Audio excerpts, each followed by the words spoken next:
So we've just arrived in Echidna Chasm, and we're going to be walking up this river rock trail here in order to go see the Slot Canyon. I've just come across this flower. I don't know what it is. It's something that I've never seen before. I don't think we have it in the United States, but it's pretty hot out, so I'm going to reduce my, my ISO to maybe 200 here. Let's see what that'll give me. I'm going to be really careful of my background. I want to make sure that it's not very complicated, meaning I'm going to try to put this against all that green. I don't really want the bright rock that's beyond it, because that'll make it kind of a hot white spot right here. I'm going to go 5, 6, and that puts me at a really high shutter speed. And just taking a few pictures because it's a little bit windy. All right, looking good.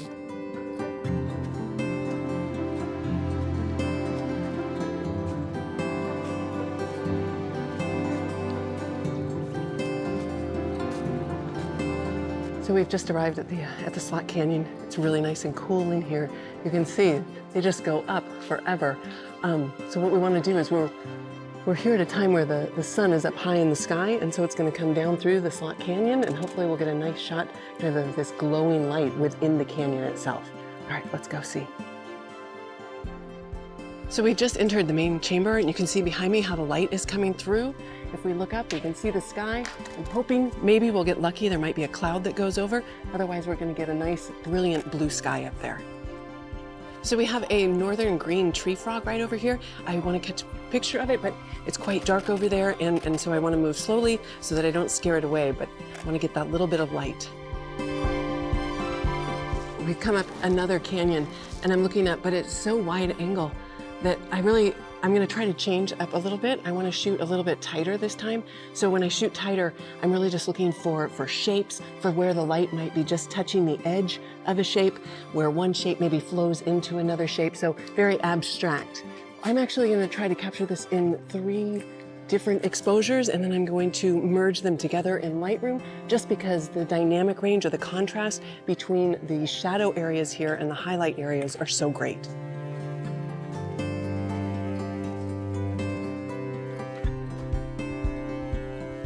That looks like it's the end of the line, so let's go back and take a look at some of our images in Lightroom. Okay, so here we are back at the campsite. Let's go ahead and take a look at some of the images that we captured today. So I'm here in Lightroom. I'm going to tap the F key. That's going to go to full screen mode so that we can see them a little bit larger. So this was one of the images that I photographed right on the way into the chasm. And one of the reasons I like this image is because it kind of gives a little bit of perspective. So I really wanted to tell a story of the whole travel throughout the gorge. So I really like these palm trees. They're native to that area, and so I wanted to make sure that I captured them. Plus the green is opposite that orange on the color wheel, so we're gonna get some nice color contrast in this image. Then I just took another image of those same palm trees, but this time I'm looking up, which is kind of nice. So you might want to just think about changing your perspective as you're walking around wherever it is you're photographing. Also, you might want to go close up. So once you find a subject, don't be afraid to really get in there and take that image, not only close up, but also from multiple angles. So that maybe just don't settle with the first shot that you've taken, but try to go a little bit further, a little bit deeper, and get something really unique. So I saw this plant. I'm not sure what it is, but I thought it was very interesting. And then we have the flower that I saw when we first started walking. So on this image, I really don't need to do much editing, but let's see if we can't improve it just a little bit.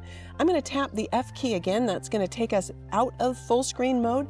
We can see that I'm in the develop module, and I think I just want to do a few minor changes here. If I look at the histogram, we can see that I'm using the entire dynamic range from black to white. But what I didn't care for with this image is I want that background a little bit more green. So it seemed to have come out a little bit yellow. And if I shift the yellow towards greens, then again, we're going to come up with that color contrast between the magenta flower and the green background. So one of the ways that I could do this is with the tint slider, but when I do that, look what happens to the magenta, right? It also goes towards green. So I'm going to undo that, and instead I'm just going to scoot down a little bit right here, down to my HSL, because in HSL I can choose to alter the hue, the saturation, or the luminance of any color range in my image. So I'm going to choose hue, and then I can select this targeted adjustment tool, and then click and drag down or up in the image area, and Lightroom will automatically target the color that I click on and then move the slider accordingly. So when I click and drag up, it moves the yellows more towards the green. If I click and drag down, it would move them more towards the orange and yellow. And you can see that it doesn't just affect that one color. Like I was thinking I would only be affecting the yellow, but there's actually a little bit of orange in that background. So again, I'm just going to click and drag that up in order to move it over to the right to make that appear more green. So I like that a lot better, but I'll do one more thing. I'm gonna move to effects, and I'm gonna add just a little bit of a vignette. And that's gonna help us to keep the viewer's eye within the frame by just darkening down the edges a little bit. All right, then I'll use the backslash key just to show a quick before and after. Excellent, so let's move on. I think I have a few more images of this flower. Yeah, again, I was just trying out different crops, different positioning, getting closer to or further away from that flower. All right, next we have this darling frog. So I want to change the white balance. Now, because I'm capturing in RAW, it really doesn't matter what the camera's white balance is set to, because we can always change that non-destructively in Lightroom after the fact. So I'm going to return to the basic panel, and here I have my choice of using the white balance eyedropper. I can pick that up, and if there's something in my image that I know should be a neutral value, like a neutral dark value or a neutral light value, I can just click in that value, and Lightroom will shift all of the colors in the image in order to make that value neutral so that it doesn't have any color in it. But if there's nothing in your image that appears to be neutral or should be neutral, we've also got this list that you can choose from, so you can pick any of these different options from the list, or we can use the temperature and tint slider. So here I'd move the temperature slider down to the left a little bit in order to make the image a little bit cooler. That's going to remove the yellow and actually add in a bit of blue. And of course, we could also change the tint if we wanted this to go more towards green or more towards magenta. I'll just go ahead and double click that to leave it set at the default and go a little bit further towards my blues. Okay, I might want to also add a little bit of texture to this image. Let's go ahead and zoom in, and I'm just going to move the texture slider over to the right, and we can see that when I add texture, it appears as if the image is getting a little bit sharper. And that's because what Lightroom's doing is wherever it finds an edge, it's making one side of the edge darker and the other side of the edge lighter, and that's going to fool your eye into thinking that those edges are sharper. We could also go the other direction if we wanted to soften up maybe a skin tone or something. But I'm just going to add a little bit of texture, and then we'll go ahead and zoom back out. And then similarly to what I did to the flower, I'll go down to the effects, and I'm just going to decrease the amount to just darken the edges there. Now, once I've decreased the amount to darken the edges, I think I'm just going to scoot back up to the basic panel for just one moment and just add a little bit more exposure and just make that frog a little bit brighter so that it just pops a little bit from that background.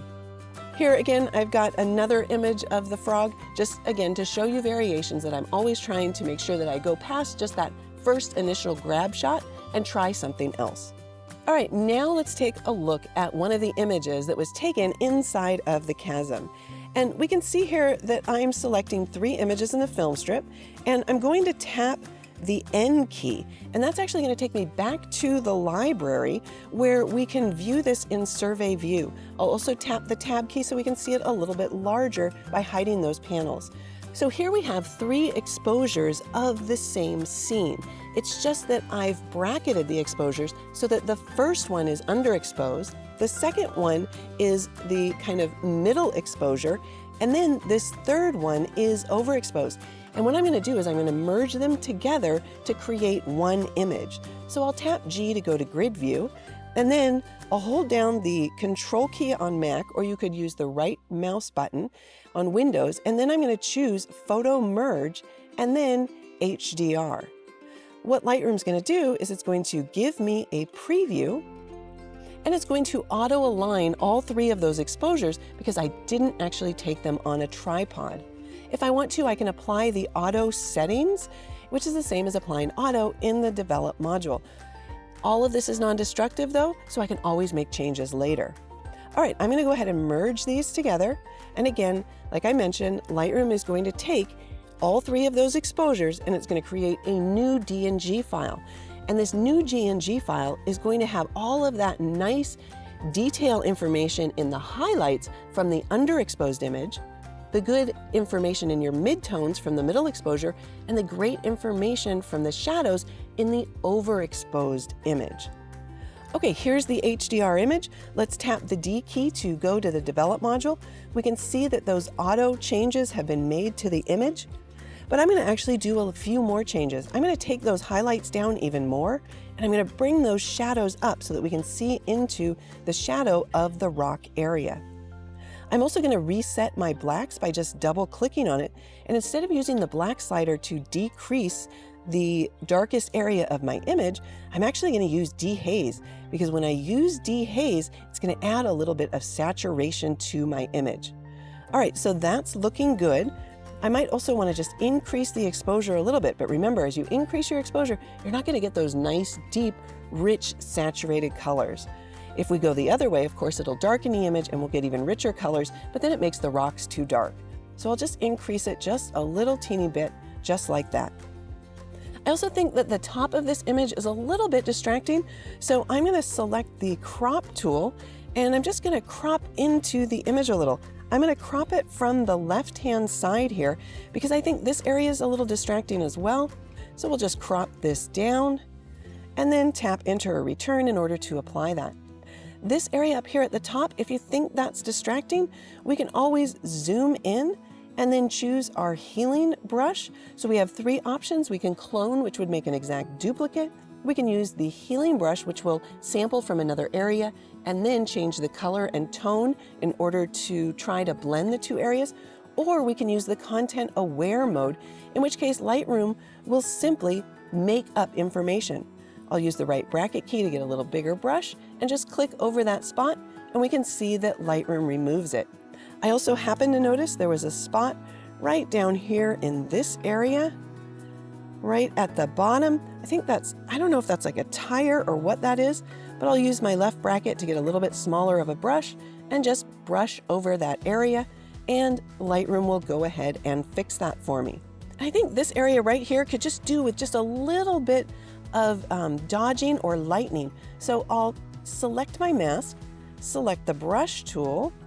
Let's go ahead and get a larger brush with a nice soft feather, and I'm gonna paint over this area. But before I start painting, I'll tap the A key. That gives me this auto mask feature so that when I paint over here, it's not gonna jump over into this area because it's gonna stop right along this edge.